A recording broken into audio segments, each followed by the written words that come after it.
From a personnel news standpoint, Lawrence Lagafueno will be out the rest of the season.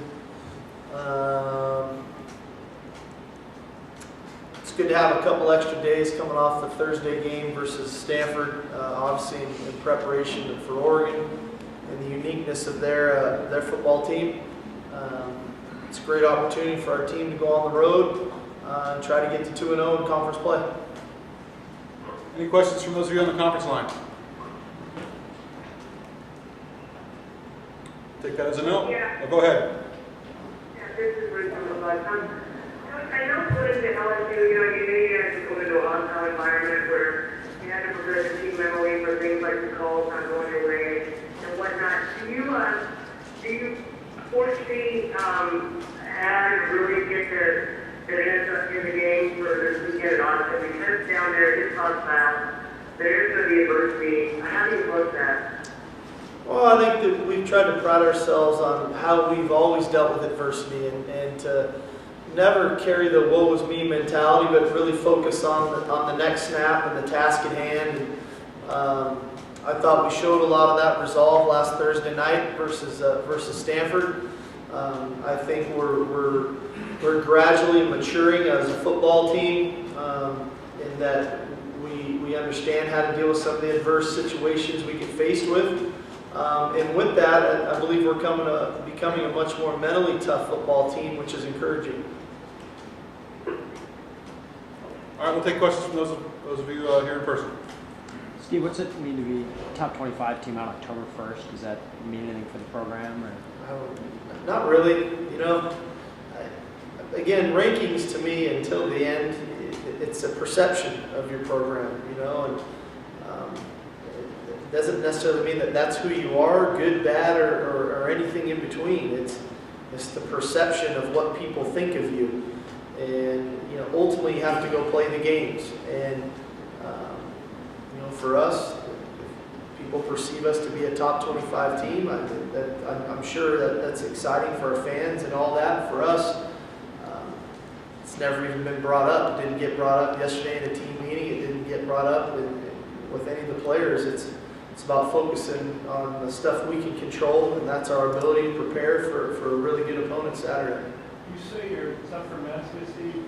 What makes you say that, and what's that going to do for you down the road? Well, I think, earlier in this season, if we would have thrown that pick six like we did against Stanford there late in the third quarter, to go down 13-3, a two-score game against that quality of an opponent, I don't know if we could have responded the way that we did. And so for us to go out and respond and to ultimately score a touchdown on that drive, and then come back out and continually get stops on defense, and the defense to stand up and not feel like, oh geez, the offense let us down. I thought we showed a great deal of maturity there, and continued to fight, continued to try to execute. It wasn't a matter of what the score was or what just happened to us. It was about, okay, what are we going to do now, and how are we going to try to be successful from this point forward. Was there anything in particular that caused that, or was the trigger or led that? I don't know. I think that you start to learn your team, and I really felt young coming out of LSU. It felt like we had some guys, as a whole, I felt like we just lacked a bit of the inexperience in being dealt with adversity. So many times when you're young guys, when it's good, it's really easy to keep playing good, but when it gets hard, how do you respond? And I thought our maturity got a little bit better there against Portland State in their responding to some of the challenges, especially at halftime. And then obviously the points of emphasis for this ball game against Stanford, and what it was going to take to play a disciplined, physical football team, and in turn having to play a disciplined, physical brand of football to compete with them, and then get faced with that adversity. I think that the messaging has just become more consistent, that it's about us and our ability to prepare and to do the little things, the attention to the details within our game plans, and the messaging to put ourselves in the best position to be successful on Saturday. And so that'll continue to be that way. You talked after the game about wanting to go to bed, being one of them packed up play. Now you've had a chance to look at it. How do you feel you did in that game? You know, that you saw some good things, saw some bad things. How do you feel a couple days later? Man, I really thought our defense played a tremendous football game. And again, it could have even been a little bit better if we don't blow a couple coverages. I thought from a special team standpoint, just about, I think there was one or two kickoffs where we just don't fit it quite exactly right, but we covered well. We're at 2 inches away from returning a punt for a touchdown, so I was really encouraged with the special teams play. I thought Travis punted the ball well. He makes up for the kind of tough snap and punts the one ball left-footed. He bangs the deep field goal. His kickoffs were much better. And I thought offensively going in, we knew this was going to be a grinded-out game against that front for Stanford. And I'm sure I would have liked to have blocked him better, but to come out of that game with Bishop Sankey 20 carries for nearly 150 yards, I would have taken that every day of the week last week if he told me that's what he was going to have. For Kaysen to have 10 catches for almost 130 yards, I sure would have probably liked to get Austin a little bit more involved. And I thought Keith showed a great deal of leadership and mental toughness when it got hard, especially after the interception, but continued to stand in there and lead the football team. And so impressed with our guys, the way they finished the game. We need to execute better, that goes without saying, but as we come out of it, there were a great deal of positives. There was a bunch to work on that we're going to have to continue to work on, red zone offense being one of those. We had a couple opportunities in this game to put 7 on the board early and weren't able to capitalize on that, and maybe could have changed the momentum of that game even earlier, so that would be a big focus as far as this week. Were they doing something with Austin at all, or? I don't know if they were doing so much with him in that they were making an extreme attempt to take him away. I think they were aware of where he was on the field. I think we probably could have called some things better for him to get him some more opportunities, especially earlier in the game. And I think he'll be the first one to tell you he can play better than he played too. And so I think that's a combination of things that built up to that. But that's the beauty of having another kind of go-to guy in Kaysen, and for Kaysen to respond the way he did. What needs to be better for the offensive line, and how can they get there? We just got to find better schemes, better plays. I thought we run blocked very well. I thought our guys really came off the football against a physical front, and I know that was a big emphasis for us. We felt like we had to run the football in that type of ball game against them. We've just got to shore things up from a protection standpoint. And scheme-wise, I think we have some things in place to help them. The key for those guys up front is to believe in the protection and trust the protection and ultimately execute the protection. So those two things have to go hand in hand with one another. And then comes the moment of truth where your technique has to be right when you're blocking the guy. So we'll continue to try to hammer that home. I'm a realist in understanding that was a good defensive front that we went against, and they're very well coached, and they challenged us with a lot of different looks. But we're going to see other good ones too, and so we've got to be prepared for that. Did you learn something about your defense and personnel on that side of the ball that you didn't know going into that game? It seemed like some of those guys really came through and played well for you. I thought our guys they played well. We were disciplined in our assignments, which is always key when you're playing a team like Stanford, because they'll tax you until you get out of your assignment and you get out of your gap, and that's when they hurt you.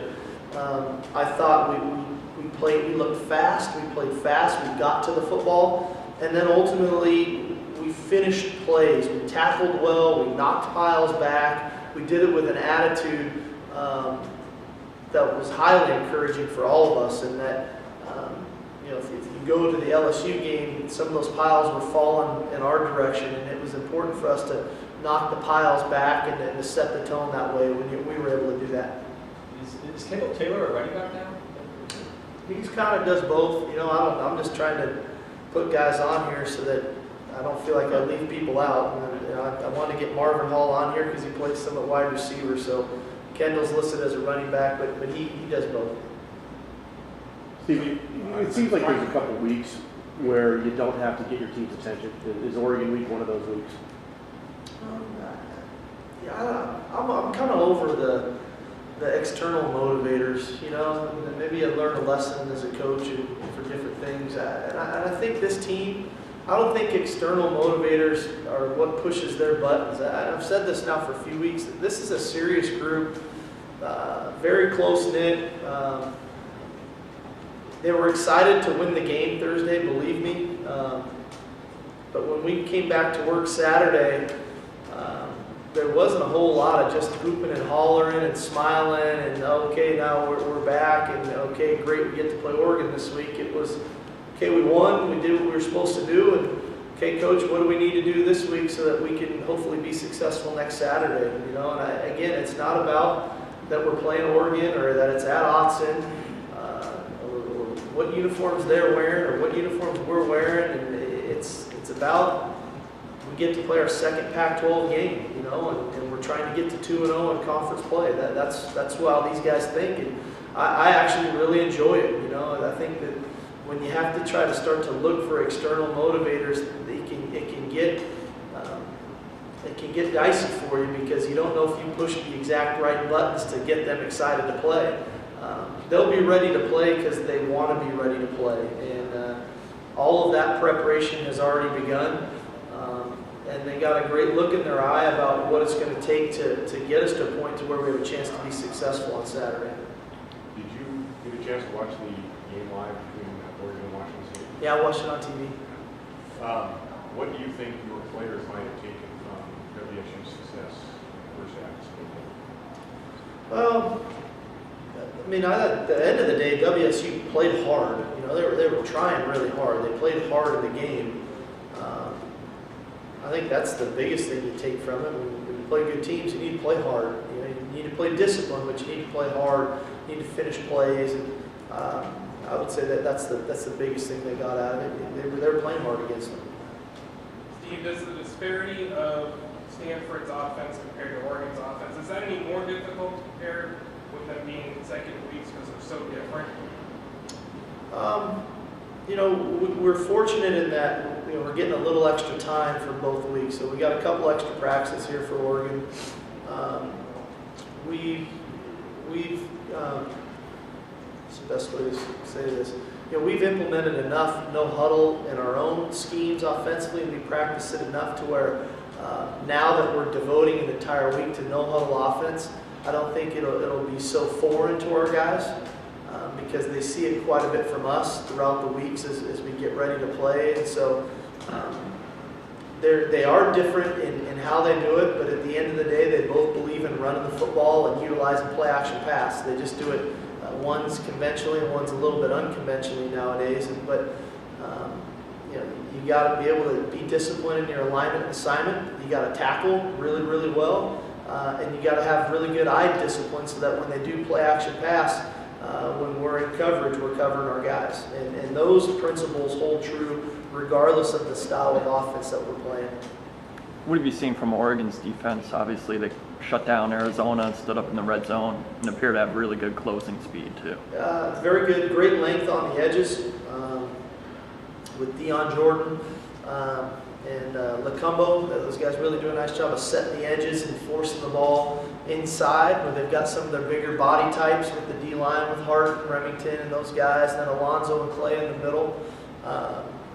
The corners have a great deal of confidence right now. They're playing with a great deal of confidence on the perimeter to where when they're getting put in their one-on-one settings, they're making their plays. And when you got all those things going for you, that's a recipe for playing good defense. And so that's the biggest thing you see. And they play a lot of guys. They're playing about 22 guys on defense. It's not just the front line 11 guys. They're rotating quite a bit. What are your impressions of Mariota? And is their offense any different with him than it has been in the last few years? He's fast. You know, he's faster than the last few guys they've had. You know, I mean, you go all the way back to Dennis Dixon and then Masoli and Thomas last year. He's much faster than those guys. His ability to create plays with his legs, not necessarily so much on design runs, which he can do, but it's when he drops back and things aren't there, his ability to create plays out of the pocket with his feet.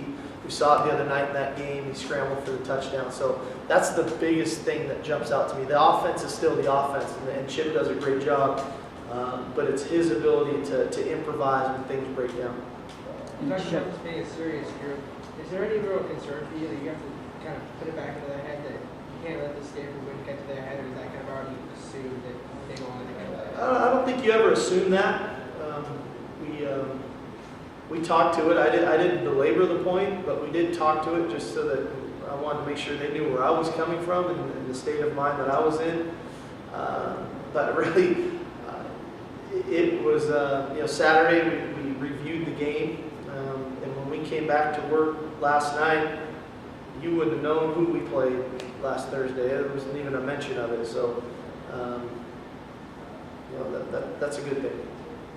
It seemed like Sheldon had a good game the other day. Was he battling through something physically? And did you know you'd have him in that game? Yeah, we knew we'd have him. He's got a sore hand, but he's a D lineman. Get used to it, buddy. Probably has 2 sore hands this week. I don't know. He thought Danny had a nice game. It was critical for us. Anytime you're playing run defense against a power football team like Stanford is taking care of the middle and the core of your defense, and I thought Danny did that. I thought Samisi Tokalahi had a nice game. I thought the emergence of Josh Banks getting his first action this year for us, he had a nice game. So all those guys inside that were rotating through did a nice job for us. Was that as well as Danny's played here, or have you seen a progression in his play? I think I may have seen him a little better than that. I think he could be better than what he did. He still played a good game, but I think Danny, when he really is going, he's a dominant nose tackle. And so there's definitely room for improvement for him. And we're gonna need that. We're gonna need more of that type of play, and even better from him as we keep going forward. You mentioned tackling, Steve, and how well you did Saturday. What are your coaches teaching about tackling now a year ago with this now? Well, we've changed a little bit of an emphasis from our team standpoint. If you go back to even training camp, we've made it a point to have really physical practices, and we felt like that was something we needed to do from a team standpoint. Was if we were going to be able to defend the run, if we wanted to run the football the way we were capable of, and then ultimately tackle that way, you have to practice it. You can't just expect to show up on Saturdays and become a really good tackling football team and a physical football team with good pad level. So all of those things have been a point of emphasis of ours since training camp. They became an even bigger point of emphasis of ours during the bye week, and so we stressed it, we emphasized it, we continue to practice it. And then the obvious fundamentals and techniques that go along with that. But I really believe you have to practice those things. It's like anything. If you want to be a good free throw shooter, you got to practice free throws. If you want to be a good tackling football team, you have to practice that stuff. And we've done it, and maybe at the expense of getting a few more bumps and bruises and a couple guys getting banged up. But the end result, I think we're better for it as a football team. When you hired Justin and brought him in, what direction did you give him, or did you kind of say this is your side of the ball? We talked philosophically about what we wanted to be, and the personnel that we had on our roster, and then what other type of personnel we want to recruit so that we can shape it to even more of what we want. And Justin's taken those ideas and ran with it, and he's done a tremendous job. He's an excellent coach. He's a great communicator and teacher, not only to the players but to the assistant coaches, and those guys relaying those messages and coaching the details of it all. I think they've done a tremendous job up to this point. What was it about his background that you wanted for your defense, that he was doing and you wanted for Roger? You'd have to ask him the latter part of it. I follow guys, and there was a handful of guys that I was looking at. What I've appreciated about Justin is the versatility that he's presented from his defenses, whether it be what he came from at Cal to what he implemented at Boise to then what he played when he was at Tennessee, and then to now what he's doing with us. There are almost 3 different defenses that he's been around, and that's a sign of a good coach, a guy who has the ability to implement a defense and schemes that fit the personnel of the team that he has and the styles of offenses that he's going to get faced with. And so that's been the biggest thing that stood out to me. Was the tackling emphasis something you think you would have done anyway, or was Justin and kind of remaking of that side of the call something? I think it's probably a combination of both. Probably a combination of both. I was,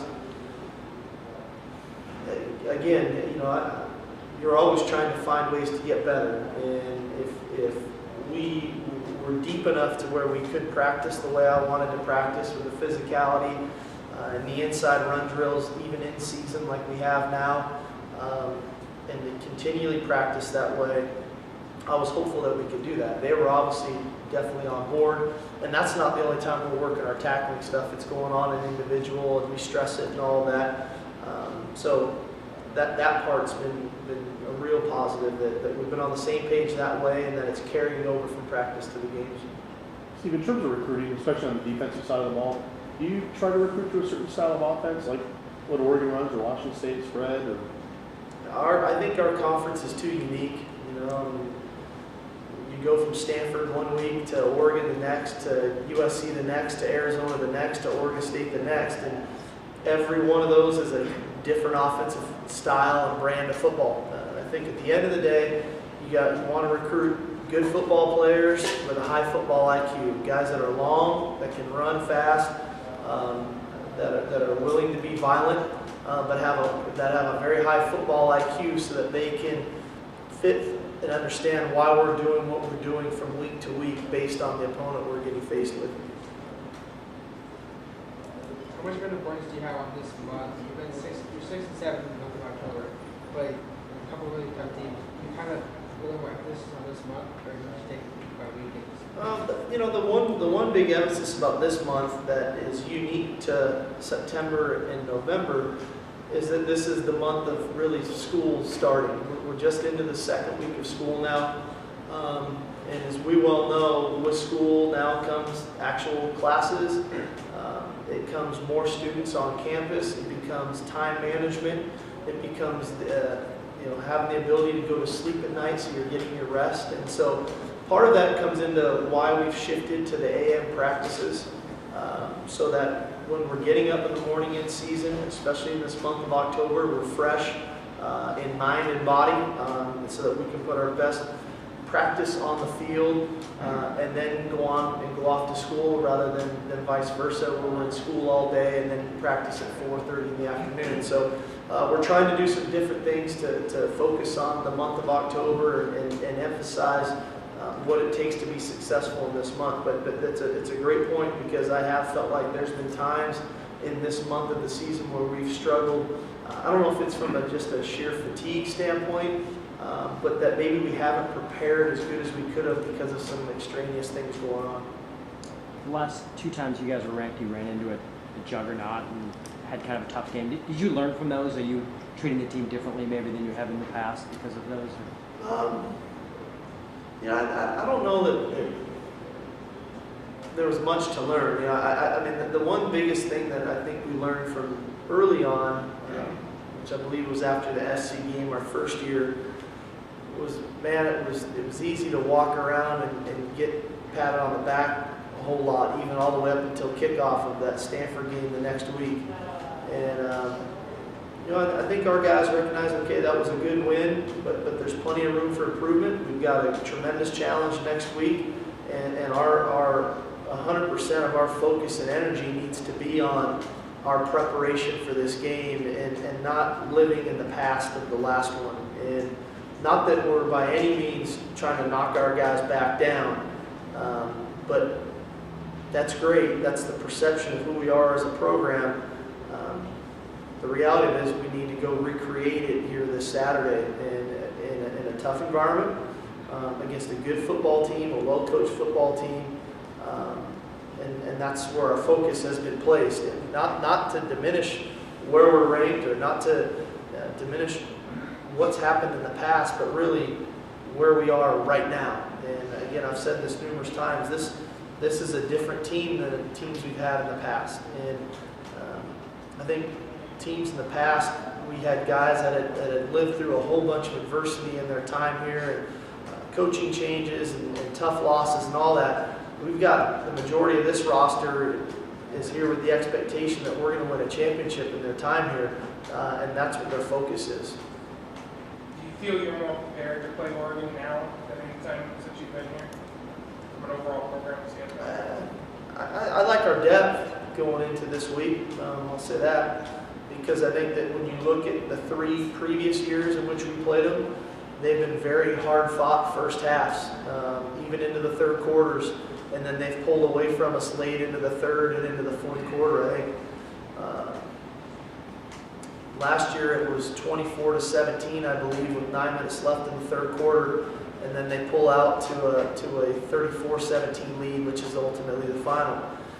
2 years ago, I think it's 18-13 at their place with 6 or 7 minutes left in the third quarter, and then they pull away from us, and it ends up 52-13. And I think 2 years ago, through our first year, I can't remember the exact score of the game, but it's like a 15-6 or something type game at halftime. So the games have been there in the balance, and then they've pulled away. So I'd like to think that through our recruiting, we have some pretty good depth in place to where we can minimize them trying to pull away from us their late third or early fourth quarter. See that pattern prevailed Saturday against WSU, but obviously in the game, what leagues term explosive plays. Now, how does depth help defend against explosive Well, plays? I think something that Oregon does a nice job of is their up tempo is, there's a rhyme or reason to it, and they run good football plays, but the reality of it is those plays become even better when you're wrong on defense, when you make mistakes, when you step out of your gap because you're a little bit fatigued and maybe you don't get the call, maybe you don't communicate as well to the guy next to you, and then you get out of your gap, and then their explosive athletes can create big plays. And so for us, the depth kicks into where you're not waiting until the third quarter to sub guys, and you're subbing in the first quarter and in the second quarter, so that when we're in late third, fourth quarter, I don't know if we're necessarily going to be a fresh football team, but we shouldn't nearly be as fatigued as we've been in the past. All right, we good, everybody? We'll put off Keith for now, and you guys can talk with Thomas and